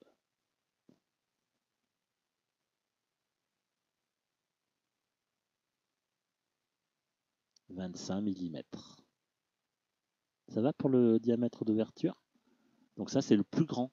C'est le plus grand diamètre d'ouverture, 25, parce que ça correspond au n le plus petit. Si j'avais pris par exemple 22, ben 50 divisé par 22, vous êtes d'accord que ça fera un beaucoup plus petit diamètre. Donc voilà un petit peu comment ça fonctionne en fait. Donc voilà comment on passe du nombre d'ouvertures au diamètre grâce à cette formule. Voilà. Voilà, donc sans souci d'échelle, faites un schéma annoté et représentez l'objet à photographier, l'objectif, la pellicule, ainsi que le trajet des 3 rayons lumineux caractéristiques. Ben ça, on ne va pas y répondre puisqu'on l'a déjà fait. Hein. C'est ça en fait. C'est l'objet, la focale, le capteur, on trace les 3 rayons, et voilà. On obtient à nouveau cette figure-là. Donc je ne vais pas la refaire puisqu'on l'a déjà faite. Donc voilà pour cette question. Alors maintenant, le photographe dispose de 2 autres objectifs de focale 25 mm et 200 mm. Il décide de prendre un paysage. Quelle focale doit-il choisir? Est-ce qu'il vaut mieux choisir 25 mm ou 200 mm? Alors ça, c'est important parce que si vous changez vraiment la focale, vous n'allez pas du tout avoir la même chose. Alors si vous voulez vraiment voir tout un paysage, à votre avis, plutôt 25 ou plutôt 200?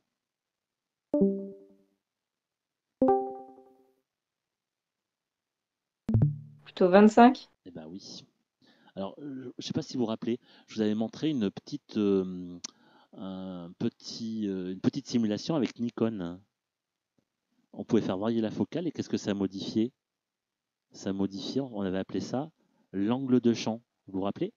Avec une petite focale, on avait un super grand angle de champ. On pouvait voir sur un super grand angle. Et que si on augmentait la focale, on zoomait sur quelque chose qui était tout petit à la fin. On avait un tout petit angle de champ. Donc si vous voulez vraiment avoir un paysage, il faut un grand angle de champ. Donc si vous voulez un grand angle de champ, ben, il faut une petite focale. Voilà. Donc 25, ce sera très bien. Et enfin, un photographe choisit un cadre, il commence ses réglages, la cellule de l'appareil photo indique 1/60 pour un nombre d'ouverture de 8. Alors ça veut dire quoi 1/60?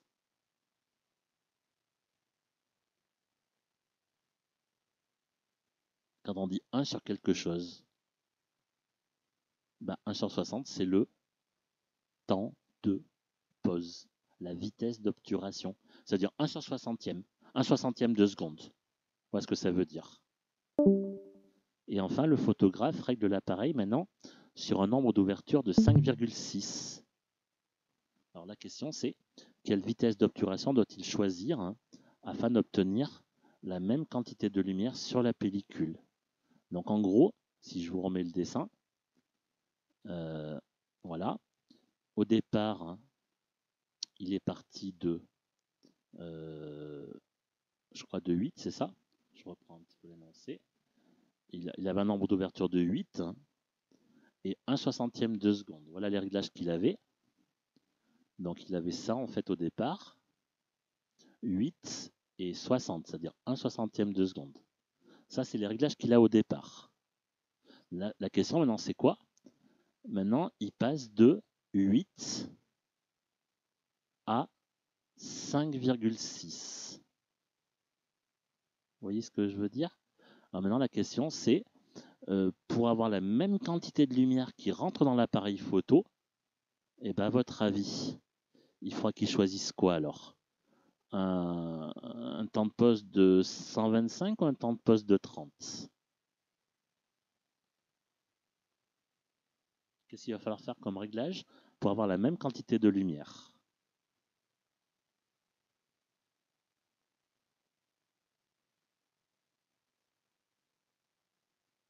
Alors, qu'est-ce qu'on peut dire? Si on passe de 8 à 5,6, qu'est-ce qu'elle fait l'ouverture? Elle est multipliée par 2 ou elle est divisée par 2?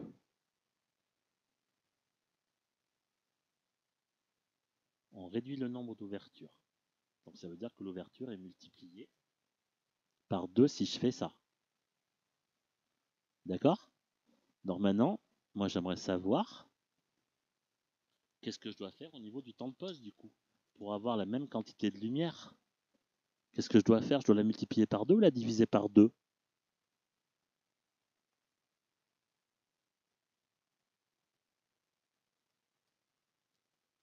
Il doit être divisé par 2. Alors si on veut diviser par 2 le temps de pause, il faut que j'aille sur 125 ou que j'aille sur 30 pour diviser par 2 le temps de pause.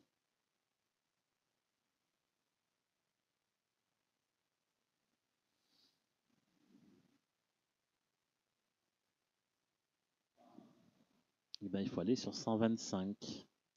Parce que 1 divisé par 125, c'est 2 fois plus petit que 1 divisé par 60. Et là, on aura bien un temps de pause divisé par 2 et une ouverture multipliée par 2. Donc on aura bien la même quantité de lumière qui rentrera dans l'appareil photo.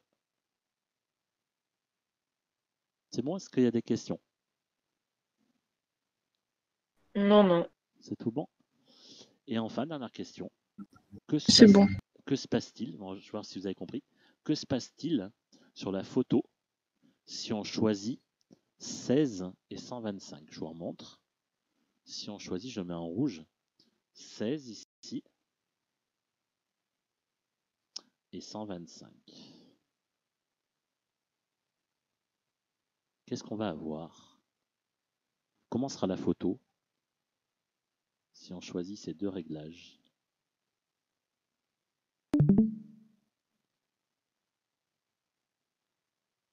À votre avis, dites-moi tout. Comment va être la photo?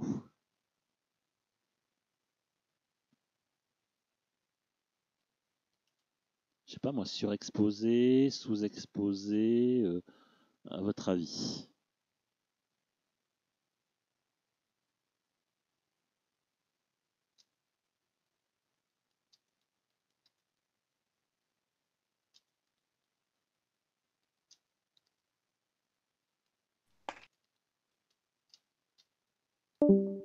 Voilà, je vous donne la réponse. Donc du coup, la photo qu'on va obtenir Surexposé? sera sous-exposée, tout simplement parce qu'on a choisi un grand nombre d'ouvertures. Quand on dit grand nombre d'ouvertures, ça veut dire petite ouverture. Et on a dit que 1 sur 125, c'est un petit temps de pause. Donc si on prend un petit temps de pause, petite ouverture, il y a très peu de lumière qui va rentrer, donc la photo sera sous-exposée. Donc voilà, ça c'est possible de le prévoir. C'est possible de prévoir justement en jouant sur ces deux facteurs qui influent sur la quantité de lumière qui va rentrer sur le capteur CCD. Donc voilà, voilà ce qu'on peut dire pour cet exercice. Alors maintenant pour le dernier, j'aimerais bien que ce soit vous qui participiez là, parce que là pour l'instant vous n'avez pas trop participé. Je voudrais juste que vous me disiez qu'est-ce qu'on a fait comme réglage pour passer de la photo A à la photo B. Voilà, je voudrais juste voir si vous avez compris ce qu'on a fait aujourd'hui. Qu'est-ce qu'il y a de différent en fait entre la A et la B? Qu'est-ce qui a été modifié? Et qu'est-ce qu'on a dû modifier comme paramètre en fait sur l'appareil photo? Est-ce que quelqu'un veut proposer quelque chose? L'ouverture. Alors pour la A alors pour la première photo, ouais, tout à fait. Alors qu'est-ce qu'on a fait au niveau de l'ouverture? Qu'est-ce qui s'est passé entre A et B? On l'a augmenté ou on l'a diminué? On a pour passer de la A à la B, Oui, oui, oui. ça Oui, c'est ça. Alors qu'est-ce qu'on a on l'a réduit. Alors on a réduit quoi? L'ouverture. Mais sur en fonction du chiffre, c'est l'inverse. Et alors, si on regarde, oui, c'est l'inverse, tout à fait. Donc on va vérifier. Donc on a dit que si on réduisait l'ouverture, vous êtes d'accord? On augmentait le nombre d'ouvertures. C'est bien ça en fait. Donc si on fait ça, si on réduit l'ouverture, bah, c'est logique que la photo B paraisse plus sombre que la photo A. Ça, c'est le premier critère. Et est-ce que c'est logique que sur la photo A, si on a une grande ouverture, c'est-à-dire on a un petit nombre n, bah, que ce soit flou derrière? Est-ce que c'est logique? Alors que c'est pas Bah logique. oui. Eh bien oui. Parce qu'on a bien dit tout à l'heure que plus n augmente, plus la profondeur de champ augmente. Et bien regardez, là on a bien un grand n. Bah, plus n est grand, plus la profondeur de champ est grande. On voit l'arrière-plan, on voit la maison et les arbres. Alors que si on a un n petit ici, n petit ça veut dire grande ouverture, et ben on a une petite profondeur de champ. On voit que l'abricot ou la pêche là, mais on voit pas l'arrière. Donc voilà, on a juste joué sur le nombre d'ouvertures pour passer de la A à la B. Très bien. Alors maintenant, est-ce que quelqu'un veut se proposer pour la deuxième? Qu'est-ce qui s'est passé entre la A et la B? Alors, faudra Eh ben, regarder. il y a eu un zoom. Ouais, oui, c'est ça. Alors concrètement, quand on passe de la A à la B, qu'est-ce qu'on a fait alors? On a Un diminué. dézoom. Alors, c'est-à-dire dézoomer, ça veut dire quoi? Bah, ça veut dire Au que niveau de la distance focale, qu'est-ce que tu on vois? a, oui, voilà, On a quoi? eh ben, On après, l'a on est toujours au même augmenté. endroit. Oui, on est toujours. La distance de mise au point, c'est la même. Oui, on la prend au même endroit la photo. Mais par contre, qu'est-ce qu'on a fait? La distance focale, on l'a augmentée ou on l'a diminuée? On l'a Pour passer de la augmenté. A. Pour passer de la A à la B, tu as augmenté la focale? T'es sûr? Mm. Moi, je pensais que Bon, on l'a diminué alors, du Ah coup. bah oui, parce que quand on augmente la focale, c'est quand on zoome, tu m'as dit. Quand tu zoomes, ça veut dire que tu vas voir qu'un morceau de l'arbre. Tu vas voir un tout petit angle de champ. Donc la A, si tu veux, c'est une grande focale, un petit angle de champ. La B, c'est une petite focale avec un grand angle de champ, puisqu'on voit l'arbre, on voit tout ce qu'il y a autour. Donc ça veut dire que l'angle de champ est beaucoup plus grand. Par contre, qu'est-ce que je constate? Moi, je constate qu'on a la même luminosité entre la A et la B. Ça veut dire qu'on n'a pas du tout touché au diaphragme ni à la vitesse d'obturation. Là, on a modifié que la focale. Moi, ce que je peux dire entre la photo A et la photo B. Très bien. La série numéro 3, il y a 3 photos là. Qu'est-ce qu'on a modifié d'après vous? Qu'est-ce qu'on constate entre la A, la B et la C? Ça vient d'où la différence? C'est quoi qui est commun? C'est quoi qui va être différent là entre les 3 photos?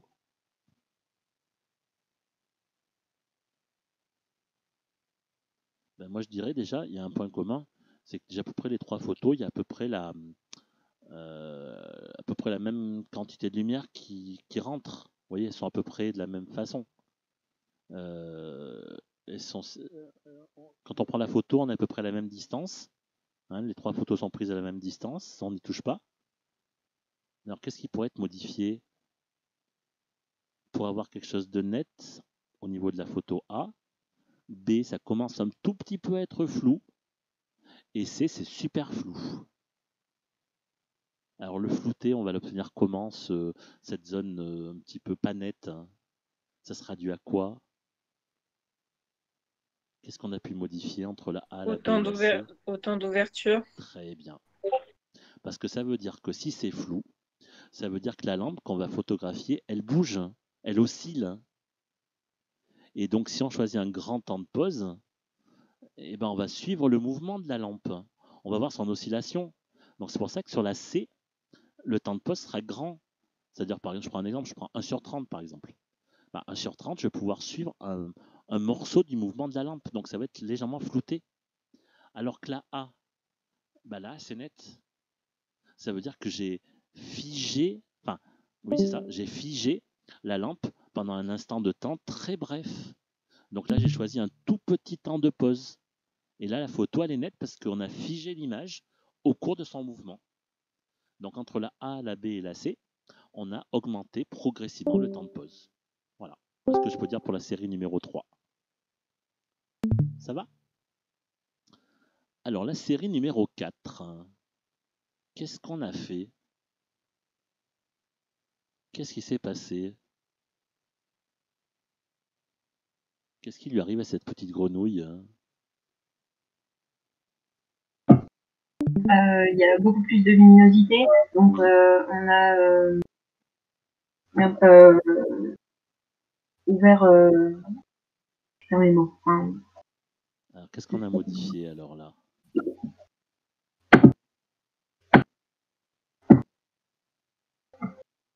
Alors moi déjà, je vois 2 choses. La première chose que je vois, c'est que si j'ai très peu de lumière, ma grenouille quand même, elle est assez nette.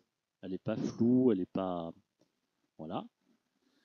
Et que dans la photo C, on voit bien que la photo est vraiment surexposée. Donc moi je dis qu'il y a 2 paramètres qui ont été modifiés. Alors lesquels? Il y en a un par contre qui n'a pas été modifié, ça c'est sûr. À votre avis, lequel?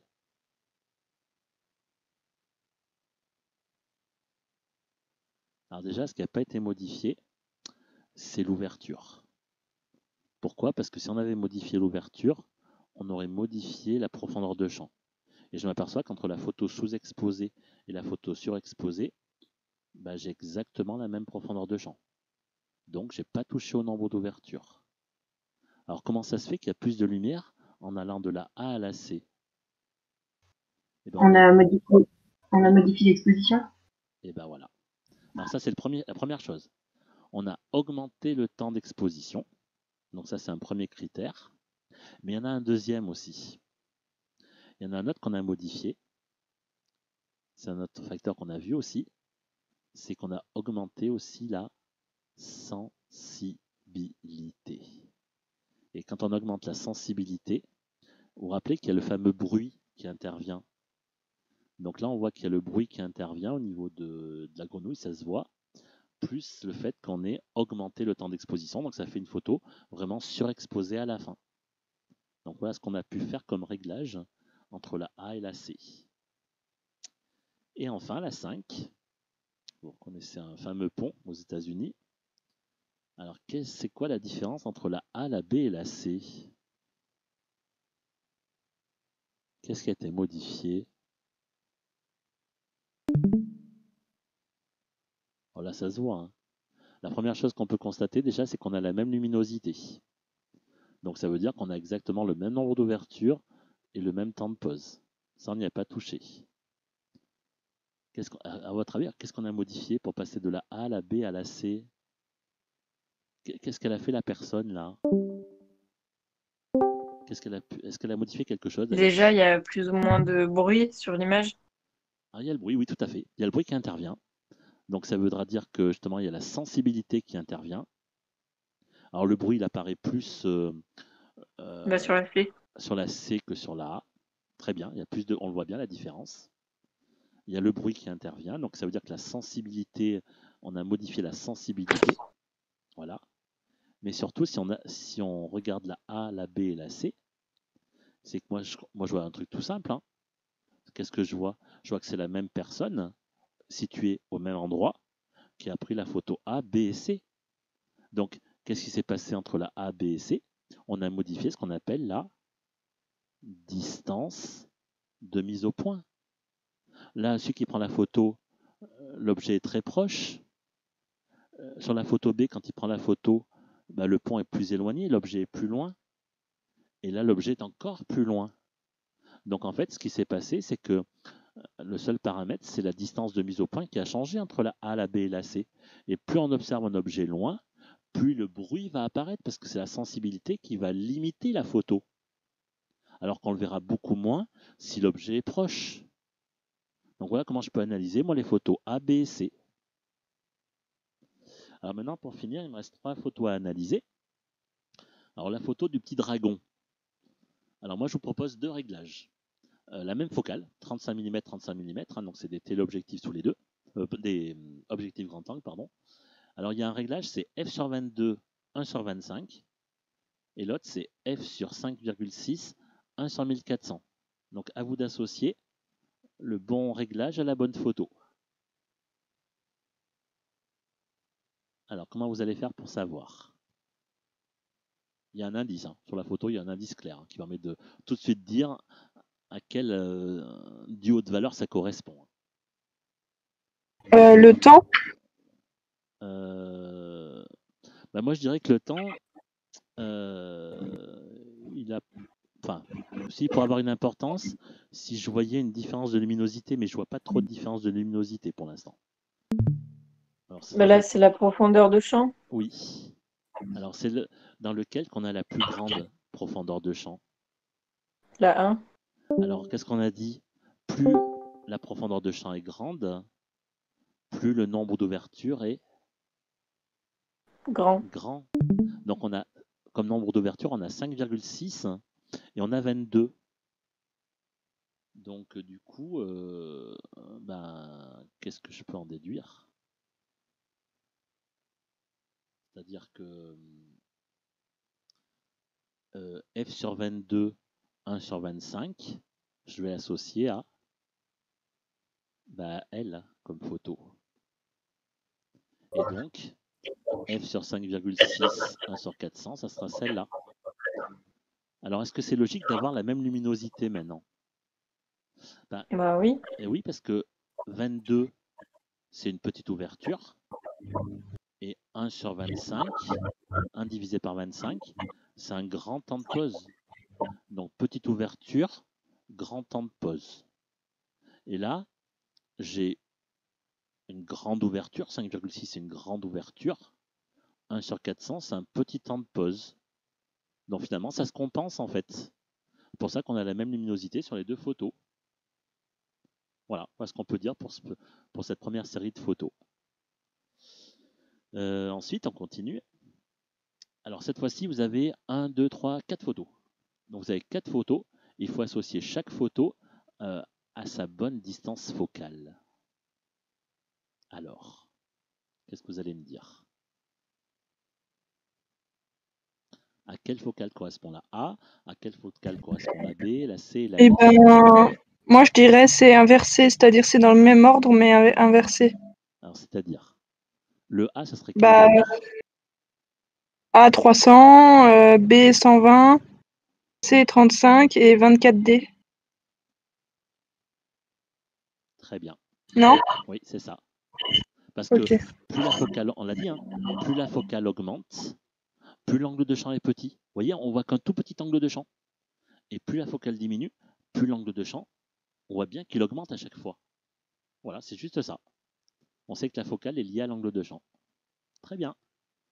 Et enfin, la dernière, on va terminer. Alors la dernière, c'est quoi? C'est celle-là.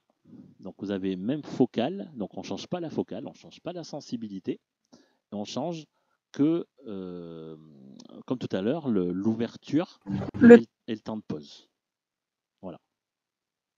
Donc pour l'une, on a un temps de pause de 1 sur 320 et f sur 5,6. Et pour l'autre, 1 sur 15, f sur 25. Alors, là pareil, il faut bien regarder l'arrière-plan de la photo pour vous aider.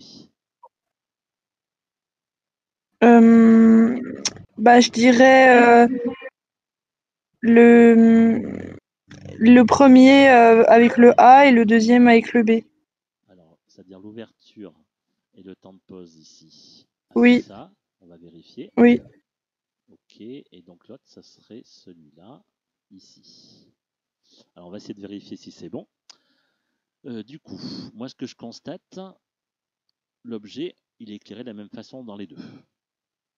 Je constate que l'arrière-plan, là, on voit très peu le scooter, on voit la poubelle qui est floue, alors que là, la poubelle est nette et le scooter est net derrière. Donc là, ça veut dire qu'on a une petite profondeur de champ. Si j'ai une petite profondeur de champ, on a dit tout à l'heure, ça correspondait à un nombre n petit. Alors moi, si je regarde, j'ai 5,6 et j'ai 25. Donc, c'est logique. Plus la profondeur de champ est petite, plus le nombre est petit, donc c'est ça. Alors maintenant, est-ce que ça explique bien que ce soit la même luminosité? Pareil, on a dit que 5,6, c'est une grande ouverture. Et 1 sur 320, c'est un petit temps de pause. Et là, maintenant, f sur 25, 25, c'est une petite ouverture. Et 1 sur 15, c'est un grand temps de pause. Donc, ça se compense. Donc, ça fait exactement la même luminosité. Voilà. Et voilà. Voilà pour aujourd'hui. Donc, est-ce que c'est bon pour tout le monde? Est-ce que tout le monde a bien compris? Ouais. Ouais? Oui, c'est bon, c'est rentré. Et super. J'espère que ça pourra vous servir pour plus tard. Et sur ce, je vous souhaite de bonnes vacances si je ne revois plus. Puis plein de bonnes Oui, à choses vous aussi. plein de bonnes choses pour l'année prochaine aussi. Et puis voilà. Et merci à vous en tout cas. Au revoir. Merci. Merci. Bonnes vacances. Au revoir. Merci, bonnes vacances. Au revoir. Bonnes Au vacances. revoir. Au revoir.